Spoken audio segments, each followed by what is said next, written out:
신명기 3장 23절부터 29절까지의 말씀, 제가 가진 성경으로는 구약 성경 265면에 있습니다. 이 말씀을 통해 하나님의 음성을 들으시기 바랍니다. 그때에 내가 여호와께 간구하기를, 주 여호와여, 주께서 주의 크심과 주의 권능을 주의 종에게 나타내시기를 시작하셨사오니 천지간에 어떤 신이 능히 주께서 행하신 일, 곧 주의 큰 능력으로 행하신 일같이 행할 수 있으리이까? 구하옵나니 나를 건너가게 하사 요단 저쪽에 있는 아름다운 땅, 아름다운 산과 레바논을 보게 하옵소서 하되, 여호와께서 너희 때문에 내게 진노하사 내 말을 듣지 아니하시고 내게 이르시기를 그만해도 족하니 이 일로 다시 내게 말하지 말라. 너는 비스가 산 꼭대기에 올라가서 눈을 들어 동서남북을 바라고 내 눈으로 그 땅을 바라보라. 너는 이 요단을 건너지 못할 것임이니라. 너는 여호수아에게 명령하고 그를 담대하게 하며 그를 강하게 하라. 그는 이 백성을 거느리고 건너가서 내가 볼 땅을 그들이 기업으로 얻게 하리라 하셨느니라. 그때 우리가 벳부올 맞은편 골짜기에 거주하였느니라. 아멘. 한 주간 수고 많으셨지요, 여러분. 수고 많으셨고 고생하셨습니다. 우리의 수고와 우리의 고생을 하나님께서 아시는 줄로 믿습니다. 그 모든 것을 아시는 하나님께서 이 시간 우리를 찾아오시고 만나주시고 그 모든 수고를 덜어내어 주시고 온전히 하나님의 은혜로 채워주실 줄로 믿습니다. 오늘 예배 자리에 나온 여러분들의 삶 가운데 그러한 하나님의 은혜가 차고 넘치게 되시기를 예수님의 이름으로 축복합니다. 우리가 가지고 있는 성경은 크게 두 부분으로 나눌 수 있습니다. 두 부분 중에 첫 번째 부분은 바로 구약 성경이고요. 두 번째 부분은 무엇일까요? 신약 성경입니다. 그런데 참 흥미롭게도 우리가 가지고 있는 성경은 그것이 구약 성경이든 신약 성경이든 한 시대를 상징할 수 있는 굉장히 중요한 인물을 먼저 다루고 있다는 특징을 가지고 있습니다. 구약 성경을 시작하는 첫 5권의 책이 무엇인가요? 창세기, 출애굽기, 레위기, 민수기, 신명기, 이른바 오경이라 부르는 5권의 책이지요. 그런데 이 오경에 등장하는 수많은 인물들 가운데 한 시대를 상징해낼 수 있는 가장 기억에 남는 인물이 있다면 그가 누구라고 여러분들은 말씀하고 싶으십니까? 모세입니다. 오늘 우리가 읽은 이 말씀에 등장하는 모세이지요. 신약을 한번 생각해 볼까요? 신약을 시작하는 첫 4권은 어떤 책들입니까? 우리가 흔히 복음서라고 부르는 마태복음, 마가복음, 누가복음, 요한복음. 그런데 이 4권의 복음서도 한 시대를 상징해낼 수 있는 중요한 인물을 언급하는 것으로 시작하고 있지요. 그가 누구입니까? 예수께서 이 땅의 모습을 드러내기 이전에 먼저 활동했던 세례자 요한입니다. 굉장히 중요한 인물로 시작하는 책들이 우리가 가지고 있는 이 성경이다 하는 것이지요. 따라서 이 한 시대를 상징할 수 있는 위대한 인물들을 우리가 생각하며 그들이 여전히 우리 삶에도 굉장히 큰 영향을 미쳤고 그 당시를 살아가던 사람들에게도 큰 영향을 미쳤을 것이기 때문에 여전히 우리가 그들을 본받아 우리도 그들의 위대한 믿음의 그 길을 따라 하나님의 일을 행해야 한다는 그러한 가르침을 받아왔던 것이 사실일 것입니다. 그런데 놀랍게도 구약 성경도 신약 성경도 한 시대를 상징할 수 있는 위대한 인물로 시작하는 것은 분명하지만 그들의 한계를, 그들의 선을 명확하게 그어주고 있다는 공통점을 가지고 있습니다. 여러분, 신약 성경에 등장하고 있는 세례자 요한을 한번 생각해 보시기 바랍니다. 세례자 요한은 이미 자신의 한계와 자신의 선을 명확하게 알고 있었지요. 많은 사람들이 당신이 바로 그 메시아냐, 그리스도냐 물었을 때 요한이 어떻게 대답했습니까? 나는 그가 아니다. 내 뒤에 오시는 그분께서 바로 그분이시라는 사실을 명확하게 가리킬 수 있는 손가락으로서의 역할을 감당했지 그가 메시아이거나 그가 그리스도가 아니었다는 명확한 선이 그어져 있다 하는 것이죠. 따라서 이 땅에 예수께서 이른바 공생애라고 불리는 공식적인 활동을 시작하셨을 때 철저히 그는 가려진 삶을 살아가게 되고요. 사도행전을 가보면요.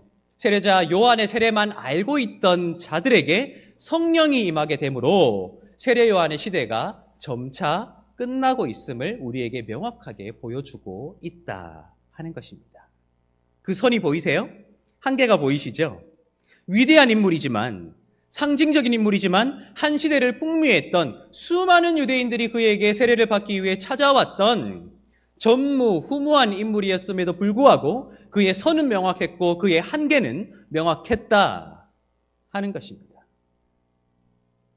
그렇다면 구약 성경의 첫 5권, 그 가운데 가장 중요한 인물로 우리에게 알려진 모세는 어떠한가요? 모세에 대해서 우리가 생각하기 위해서 이런 질문을 한번 던져볼 필요가 있습니다. 여러분, 하나님께서 이스라엘 백성을 이집트 그 종되었던 땅에서 탈출시키셨지요. 알고 계시지요? 그렇다면 하나님께서 그들을 종되었던 이집트 땅에서 불러내신 이유와 목적이 무엇입니까?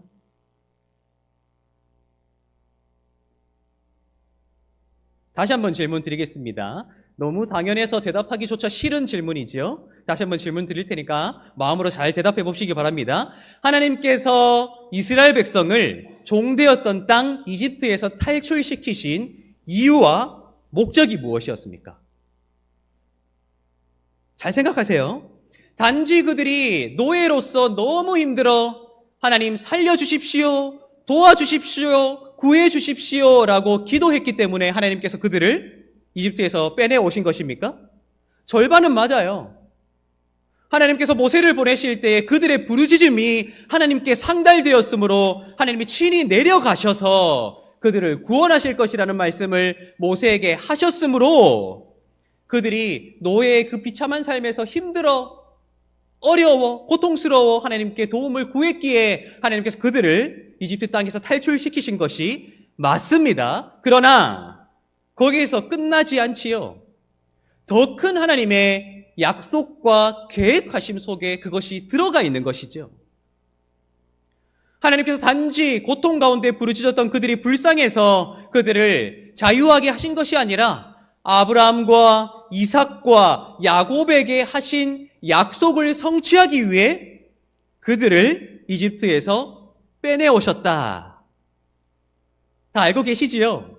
그리고 그 아브라함과 이삭과 야곱에게 약속하신 그 땅을 이제 그들의 후손인 이스라엘에게 주실 목적으로 그들을 가나안 땅으로 인도하셨다 하는 그 약속의 선언과 약속의 성취라는 큰 맥락 속에 이스라엘의 부르짖음이 들어가 있다 하는 것이죠. 이스라엘 백성이 이집트에서 노예였으나 수많은 민족들이 이집트의 노예였을 것입니다. 그런데 그럼에도 불구하고 하나님이 이스라엘을 기억하시고 그들을 탈출시키신 이유는 단지 그들이 불쌍해서, 단지 그들이 딱해서 그런 것이 아니라, 연민 넘치시기 때문이 아니라 약속하신 것을 이루기 위해, 약속하신 것을 그들에게 선사하기 위함이라는 그 이유와 목적이 명확하게 있다 하는 것입니다.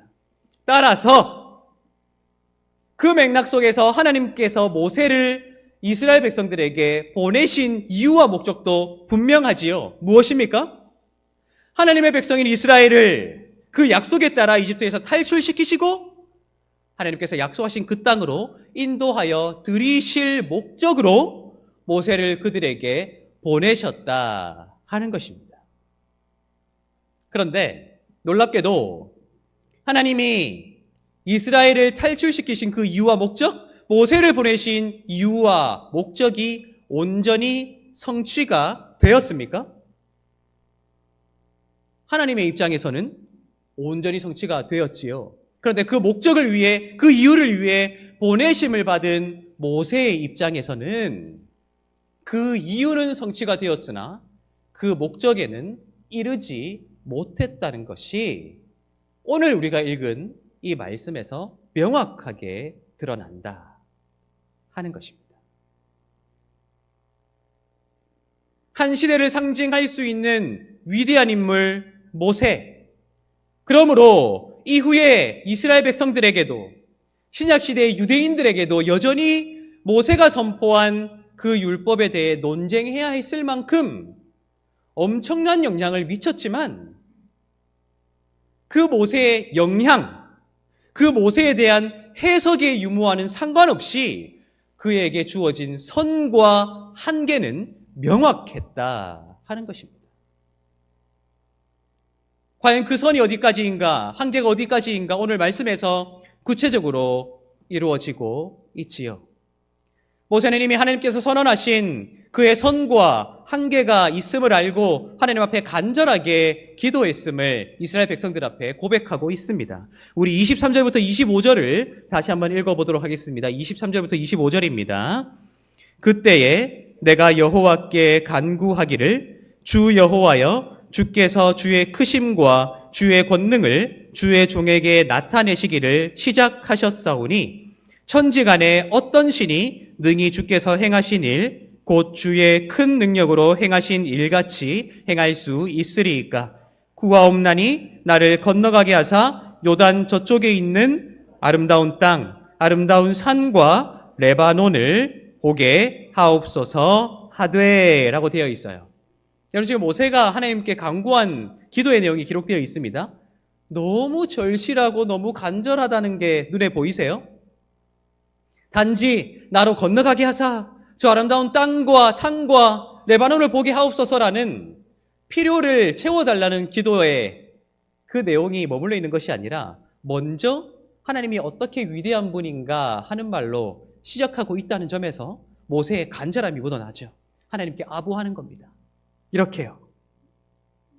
천지간에 어떤 신이 능히 주께서 행하신 일, 곧 주의 큰 능력으로 행하신 일같이 행할 수 있겠습니까?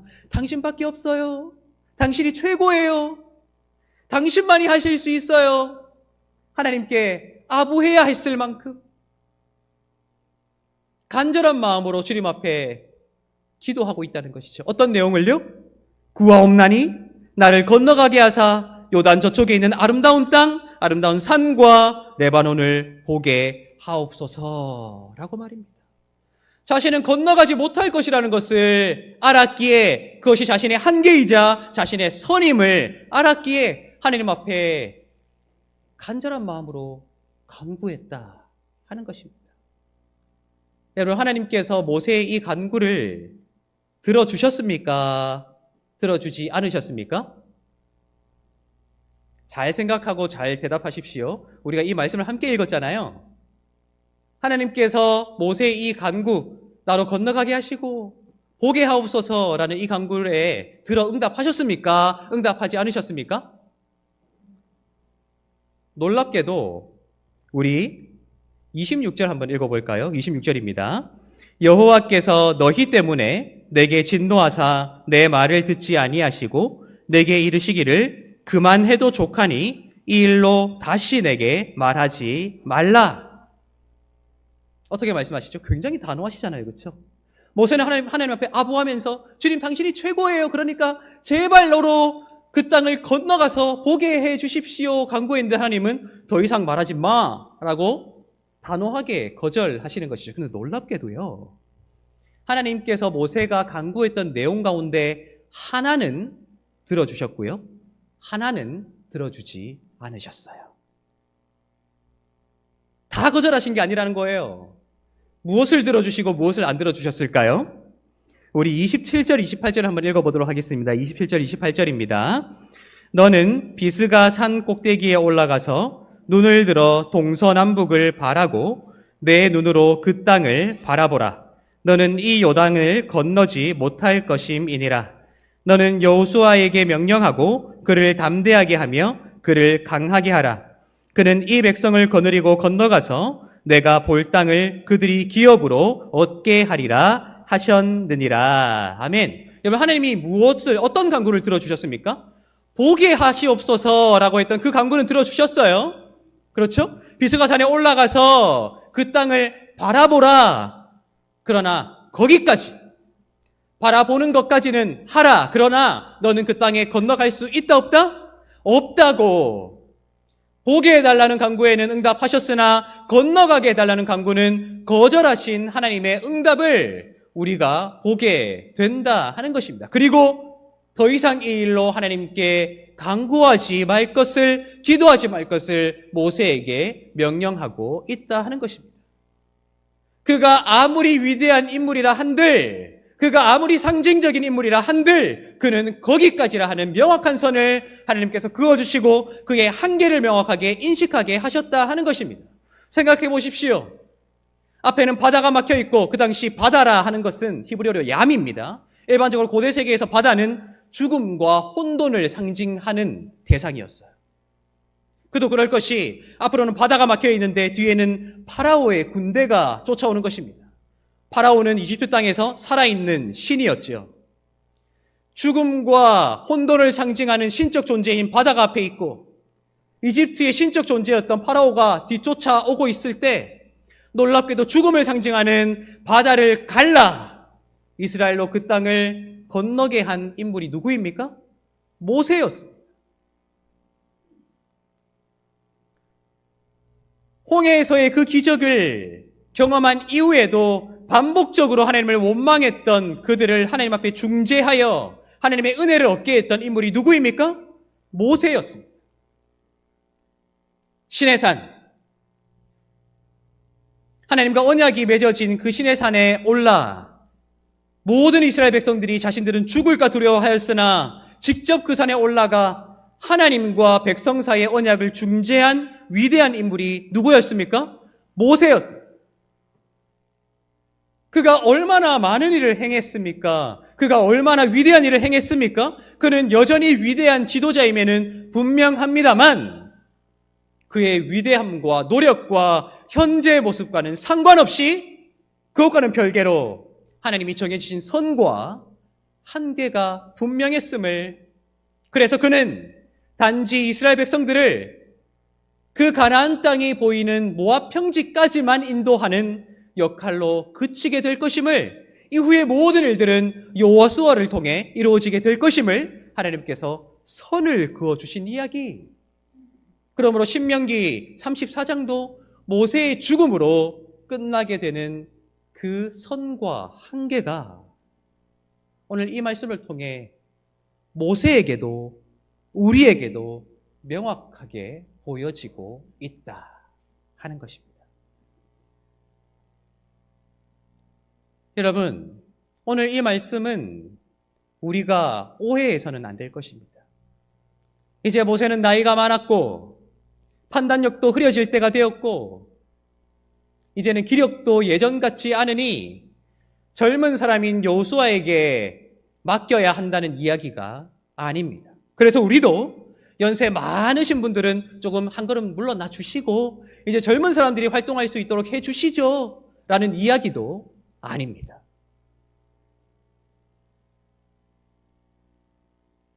나이가 많으나 적으나 하나님께서는 우리에게 동일한 것을 꿈꾸게 하셨습니다. 그것이 무엇입니까? 하나님 나라입니다.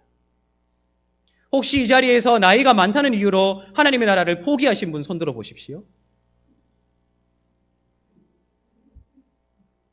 혹시 이 자리에서 나이가 적다는 이유로 우리 부모님 세대가 꿈꿔왔던 하나님의 나라와는 전혀 다른 나라를, 그분들과는 전혀 상관없는 나라를 꿈꾸는 분 손 들어 보십시오. 없을 것입니다. 놀랍지요. 나이가 많은 것이, 나이가 적은 것이 중요한 것이 아니라는 거예요.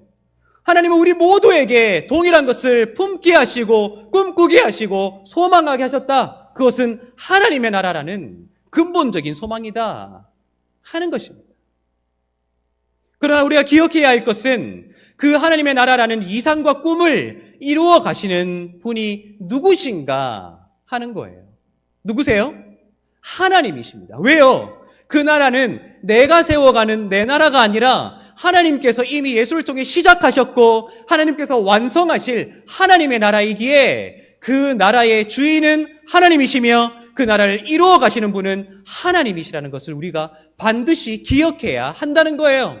따라서 오늘 이 말씀, 위대한 지도자였던, 위대한 꿈을 꾸었던 모세의 선과 한계가 분명하다는 것은 나이에 따른 차별이 아니에요. 나이가 들었으니 물러나야 한다, 젊은이 더 일해야 한다 하는 것이 아니라 나이가 많든 적든 하나님께서 하나님의 일을 하시는 일에 있어 내 선을 넘지 않도록 항상 나 자신을 살펴볼 수 있어야 한다는 용기에 관한 말씀임을 우리가 반드시 기억해야 한다 하는 것입니다. 어떤 용기요? 내려놓을 용기 말입니다. 아무리 젊고 힘이 있고 능력이 출중하고 똑똑하고 총명이 있어도 그것이 하나님께서 이루어 가시는 일이라는 그 일에, 하나님의 권능에, 하나님의 지혜에 도전하는 것이라면, 막아서는 것이라면, 그래서 우리 모두에게 주신 한 가지 꿈, 하나님의 나라의 이상을 깨뜨리는 것이라면 멈추어야 됩니다. 서야 돼요. 내려놓아야 합니다. 거기까지인 거예요. 아무리 나이가 많아서 내 기력이 딸리고 내 기억력도 점차 소멸되고 있고 이제는 내가 무슨 일을 할 수 있는가 하는 생각이 드시는 분들도 하나님께서 행해 나가시는 일에 필요하다면 적극적으로 일하셔야 되는 것이죠.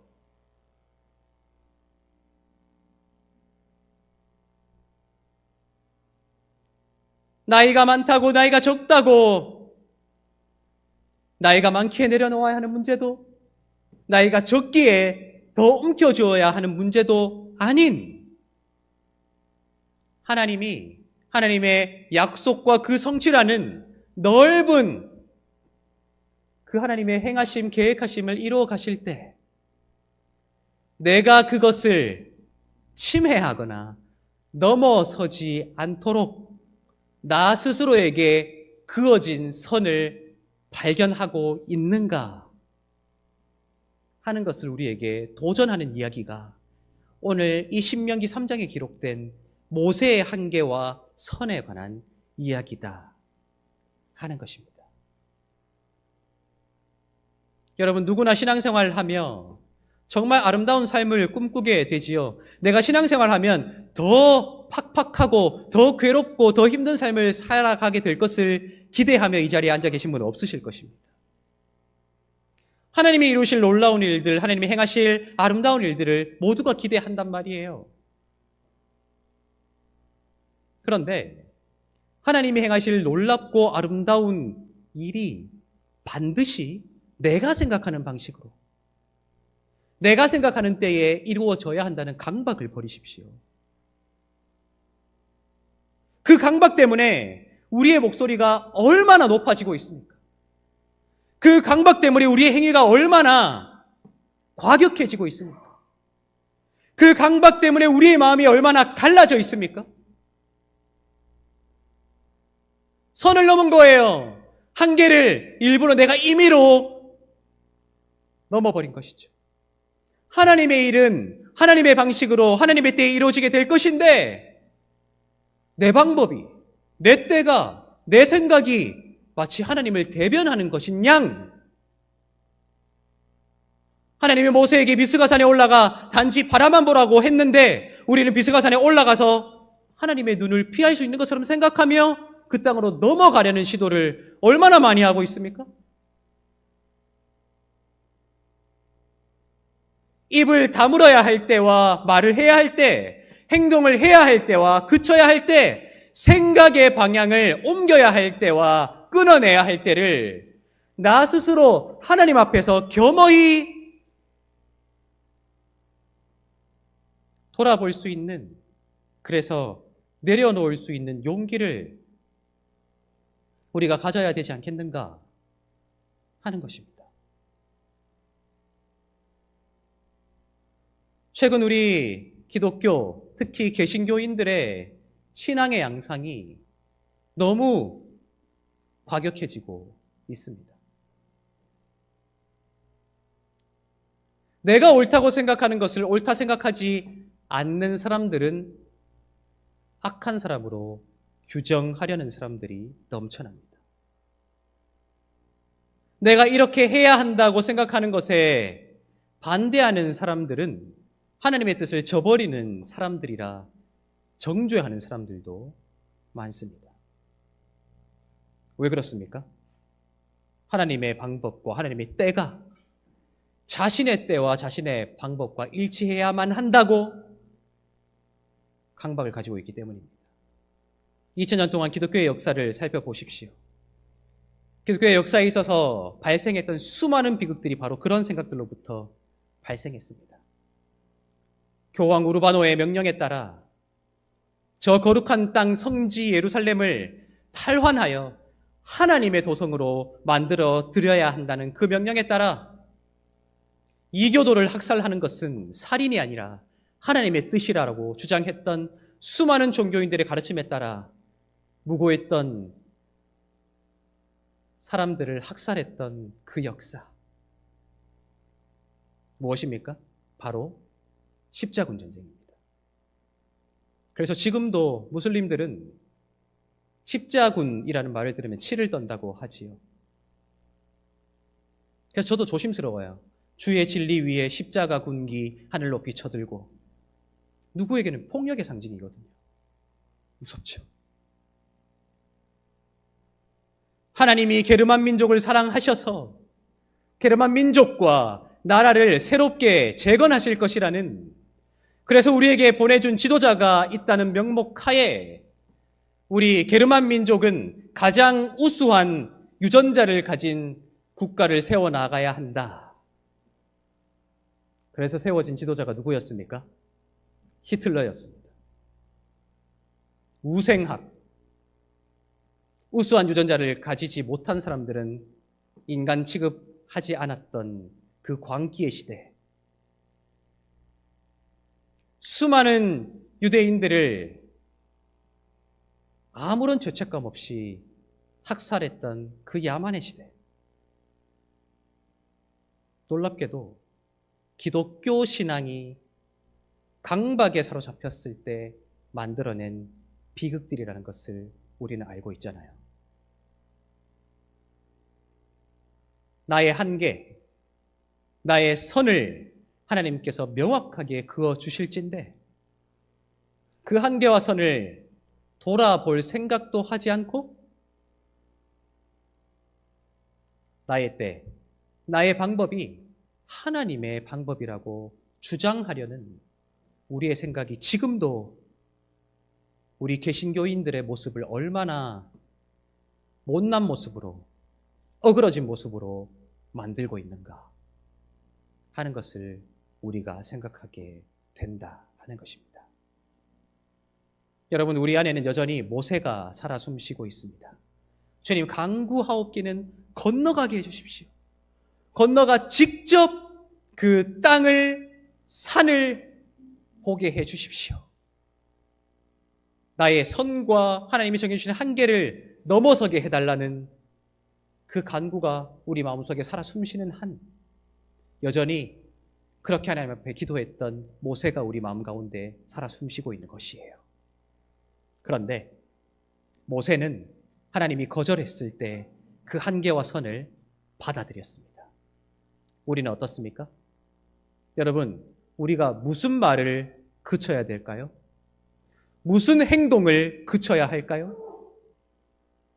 무슨 소망을 멈추어야 될까요? 무슨 지향을 멈추어야 될까요? 하나님의 일을 해야 한다, 사명을 감당해야 한다는, 무엇인가 해야 하고 나가야 한다는 그 무수한 말들 속에 잠시 멈추어서서 하지 말아야 한다, 멈추어야 한다는 그 지혜가 어쩌면 가장 필요한 시대를 우리가 살아가고 있는 것이 아닐까라는 생각을 해보게 됩니다. 내려놓을 용기를 가지고 나의 선과 한계를 명확하게 인식하고 하나님의 일을 하나님께서 이루시도록, 내가 하나님을 등에 업고 내 욕망을 이루는 것이 아니라 내가 하나님의 손과 발이 되어 하나님의 계획하심을 이루어 드린 후에, 그게 내 때가 아니더라도, 내 방법이 아니더라도 다른 누군가를 통해 이루어지는 그 모습을 감사함으로 바라볼 수 있는 저와 여러분들이 되면 좋겠습니다. 그러한 삶을 살아가시고 온전히 하나님의 계획하심을 누리며 이루어드리며 살아가시는 여러분들의 삶이 되시기를 예수님의 이름으로 축복합니다. 기도하겠습니다.